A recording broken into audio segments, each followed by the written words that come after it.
mereka yang anti-sufisme juga kerap tidak objektif, ya, menggiring persepsi publik lewat buku, lewat kitab, media, dan majalah untuk menjauhi ajaran sufi, tetapi menyembunyikan komentar para ulama tentang ajaran tersebut. Dan praktik tidak amanah ilmiah seperti ini sudah biasa mereka lakukan demi kepentingan sektenya. Ashabiku semua, jangan lupa tekan tombol subscribe-nya dan tekan loncengnya. Sukron. Bismillahirrahmanirrahim. Alhamdulillahillazi an'amana binikmatil imani wal islam wa nusalli wa nusallimu ala khairil anam sayyidina Muhammad wa ala alihi wa sahbihi ajma'in, amma ba'du. Ilmu tasawuf menurut Imam Ibnu Khaldun dalam Al-Muqaddimah tersiar mulai kurun kedua Hijriyah di saat manusia mulai cenderung kepada duniawi. Dan karena itu, orang yang taat beribadah kepada Allah membuat predikat khusus dengan nama sufi.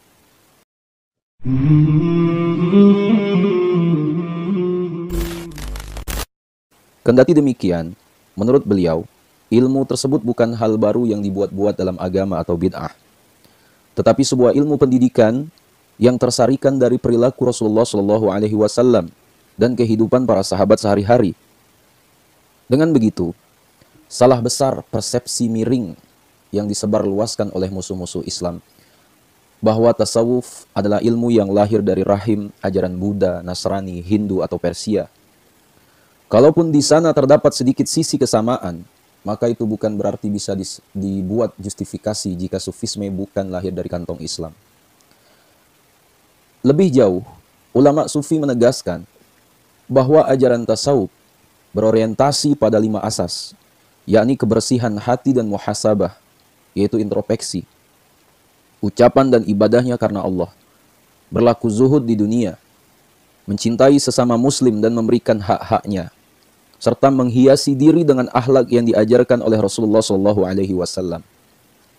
Ashabiku semua dimuliakan Allah, menurut Imam An-Nawawi, penulis Syarah Sahih Muslim, dalam kitabnya Al-Maqasid, bahwa asas dalam tasawuf adalah: pertama, bertakwa kepada Allah, baik dalam hati atau lahiriah. Kedua, mengikuti as-sunnah, baik dalam perilaku atau ucapan. Ketiga, hatinya tidak terpasung melihat makhluk atau dunia. Yang keempat, ridho kepada Allah, baik sedikit atau banyak. Kelima, kembali kepada Allah, baik saat lapang atau susah.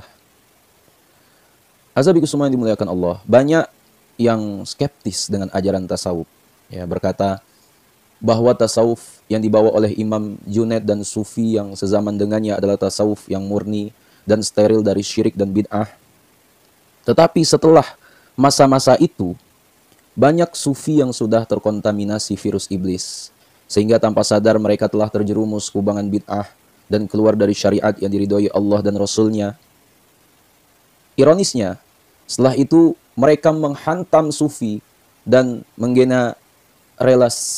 menggeneralisasinya dengan tuduhan yang tak semestinya dituduhkan. Tetapi tentu saja mereka tidak objektif dan hanya sepihak dalam membangun opininya.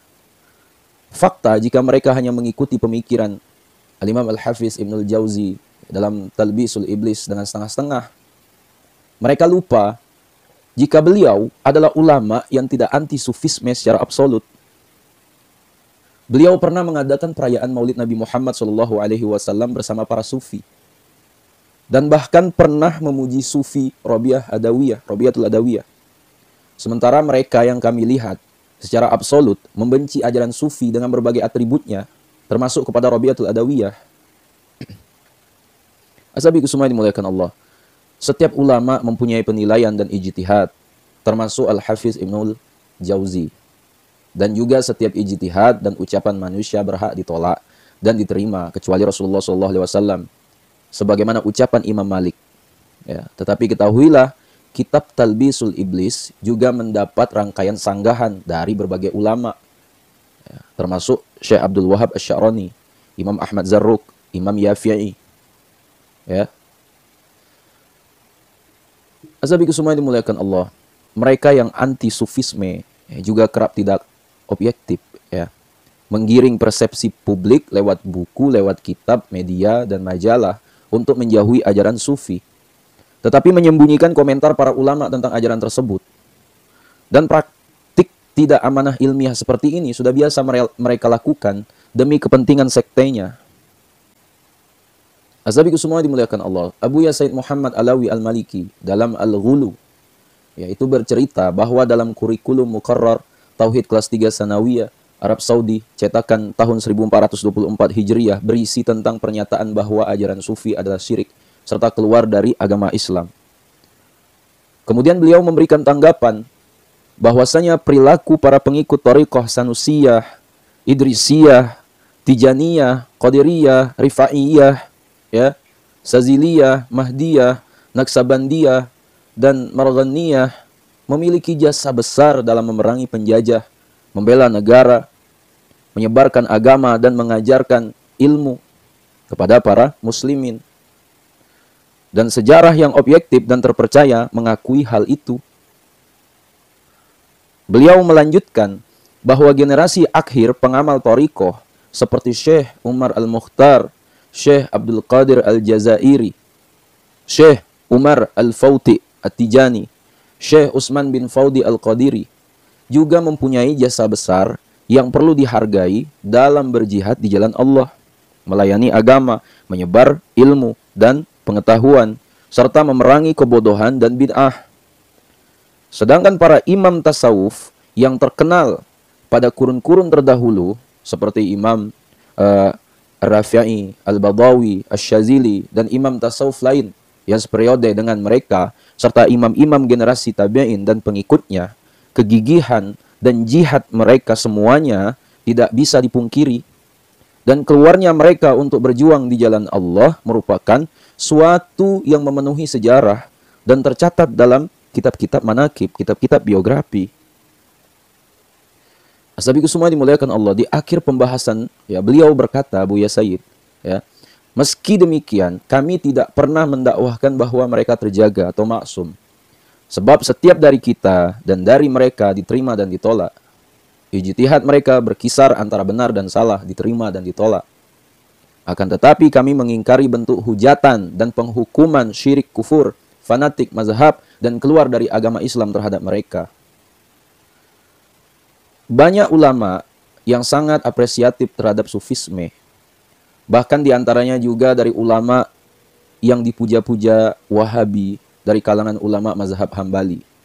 Dan itu bisa dilihat pada kitab Mauqif ya A'immatil Harat ya Atis Salafiyah Minat Tasawuf Was-Sufiyah karya Syekh Abdul Hafiz Al-Makki yang membicarakan tentang Imam Ibn Taimiyah, Imam Ibn Rajab, Imam Ibn Qayyim, dan Muhammad bin Abdul Wahhab dan lain-lain yang menebar pujian terhadap ajaran sufi. Bacalah kitab tersebut. Asabiku semua, berikut ini adalah komentar ulama-ulama Islam yang akan saya jelaskan, termasuk ulama pujaan Wahabi ya tentang ajaran sufisme. Ya. Imam Syafi'i berkata, aku dibuat cinta dari dunia kalian akan 3 hal. Meninggalkan pemaksaan diri yaitu takalluf, interaksi dengan sesama dengan belas kasih, dan mengikuti jalan para sufi. Begitu juga berkata, aku bersama sufi dan mengambil faedah dari mereka 3 kalimat. Ya, 3 kalimat. Pertama, waktu bak pedang yang jika engkau tidak mematahkannya, maka ia akan mematahkanmu. Kedua, jika jiwamu tidak engkau sibukkan dengan hal benar, niscaya engkau akan disibukkan dengan hal batil. Ketiga, ketiadaan adalah ismah, ya, penjagaan. Demikian dikutip Imam Jalaluddin As-Suyuti dalam Ta'yidul Haqqi Qatil Aliyah. Syair Imam Syafi'i dalam Ad-Diwan, cetakan Dar Al-Jil, halaman 47, yang menganjurkan kita menjadi seorang ahli fikih dan ahli tasawuf, faqihan wa sufiyan, fakul laisa wahidan, fa inni wa haqqullah iyyaka ansahu. Jadilah seorang faqih dan sufi dan jangan ambil salah satunya saja. Sesungguhnya demi hak Allah saya memberi nasihat kepada Anda. Syair ini adalah salah satu syair yang disinyalir kuat dibuang dengan sengaja oleh Wahabi. Dalam kitab Diwan Imam Syafi'i edisi cetakan Darul Kutub ya Al-Ilmiyah dan lain-lain. Azabiku semua, yang dirahmati Allah Subhanahu wa taala, selanjutnya Imam Malik bin Anas, ya. Imam Malik telah sahih dari Imam Malik bin Anas bahwa beliau pernah berkata, "Man tafaqqaha wa lam yatasawwaf faqad tafassaqa, wa man tasawwafa wa lam yatafaqqah faqad tazandaq, wa man jama'a bainahuma faqad tahaqqaq." Siapa yang berfik tapi tidak bertasawuf, maka dia akan menjadi fasik. Siapa yang bertasawuf tapi tidak berfik, maka dia akan menjadi zindik. Dan siapa yang menghimpun keduanya, maka dia telah memilih jalan yang hak. Ucapan Imam Malik ini sudah sangat populer dan tak bisa kita bantah, dan tak mampu dibantah oleh orang yang anti tasawuf dengan bantahan yang baik. Imam Malik juga pernah mendapat surat nasihat dari Sufi Yahya bin Yazid An-Naufali, dan beliau pun menerima dan membalas surat tersebut dengan sangat baik dan melahirkan rasa hormatnya kepada Sufi tersebut. Imam Abu Hanifah, Al-Faqih Al-Hanafi Al-Ashfuki, penulis kitab Ad-Durul Mukhtar, berkata, Abu Ali Ad-Daqq berkata, aku mengambil thariqah dari Abu Qasim An-Nasabazi. Beliau berkata, aku mengambil dari Asyibli. Beliau dari Imam Syari As-Saqati. Beliau dari Ma'ruf Al-Kharqi. Beliau dari Daud At-Ta'i. Beliau mengambil ilmu dan thariqah dari Abu Hanifah An-Nu'man. Dan semua ulama memuji dan mengakui keutamaan beliau. Imam Ahmad bin Hanbal, pada mulanya beliau pernah berpesan kepada putranya, kepada anaknya, agar belajar ilmu hadis dan menjauhi para sufi. Menurut beliau, golongan sufi adalah orang-orang yang minim pengetahuan hukum syariat Allah. Namun, setelah beliau bertemu tokoh sufi, yaitu Imam Abu Hamzah Al-Baghdadi, dan memahami pola pikir dan perilakunya, beliau berubah pikiran dan kembali berpesan kepada putranya, Ya waladi, alaika bimujalasati haula'il qaumi, fa innahum zadu alaina bikasratil ilm, wal muraqabati, wal khasyati, wal zuhdi, wal uluwil himmah. Wahai putraku, bersamalah selalu dengan para sufi itu. Karena sesungguhnya mereka melebihi kita dengan banyaknya ilmu, muraqabah, takut kepada Allah, zuhud, dan luhurnya cita-cita. Menurut riwayat lain, tak kala Imam Ahmad tidak bisa menjawab suatu masalah, beliau selalu bertanya kepada Imam Syekh Abu Hamzah Al-Baghdadi. Ya, misalnya bentuk pertanyaan, wahai sufi, apa jawaban Anda tentang masalah ini? Dan ketika Syekh Abu Hamzah menjawabnya, ya, Imam Ahmad pun mengambil jawaban tersebut. Selanjutnya sahabatku semua, yaitu Al-Imam Tajuddin As-Subki. Ya, Imam Tajuddin As-Subki, murid Al-Imam Al-Hafidh Az-Zahabi, pernah berkata, kesimpulannya para sufi adalah keluarga Allah dan orang-orang pilihannya yang diharapkan turun rahmat, ya, dengan menyebut mereka, dan turun hujan, ya, dengan doanya. Semoga Allah meridhoi mereka dan juga kami lantaran mereka. Kemudian Imam Asy-Syatibi Al-Maliki, ya, Imam Abu Ishaq Ibrahim Asy-Syatibi, penulis kitab Al-Muwafaqat dan Al-I'tisam, itu berkata, sungguh banyak orang bodoh yang meyakini jika para sufi menganggap remeh ittiba dan mengikuti sesuatu yang dalam syariat tidak ditetapkan. Aduhai, sangat tidak mungkin mereka meyakini atau mengucapkan seperti itu. Pertama kali yang mereka lakukan dalam membangun jalannya adalah mengikuti as-sunnah dan menjauhi apa yang menyelisihinya. Beliau juga pernah bertanya tentang hukum berthariqah kepada Imam Ibnu Abbad Ar-Randi. Hal itu menunjukkan jika beliau bukan ulama antipati ajaran tasawuf. Ya. Imam Ibnu Taimiyah, ya, Imam Ibnu Taimiyah dalam Al-Fatawa juz 11 halaman 18 berkata, yang benar mereka para sufi adalah orang yang taat kepada Allah sama seperti orang-orang selain mereka yang juga taat kepada Allah. Lihat, ya, beliau juga memuji sufi seperti Fudail bin Iyad, Ibrahim bin Adham, Abu Sulaiman Ad-Darani, Ma'ruf Al-Kharqi, Al-Imam Syari' As-Saqati, Al-Imam Junaid Al-Baghdadi, Al-Imam Abdul Qadir Al-Jilani, Al-Imam Syekh Ahmad, Al-Imam Abu Bayan, dan lain-lain.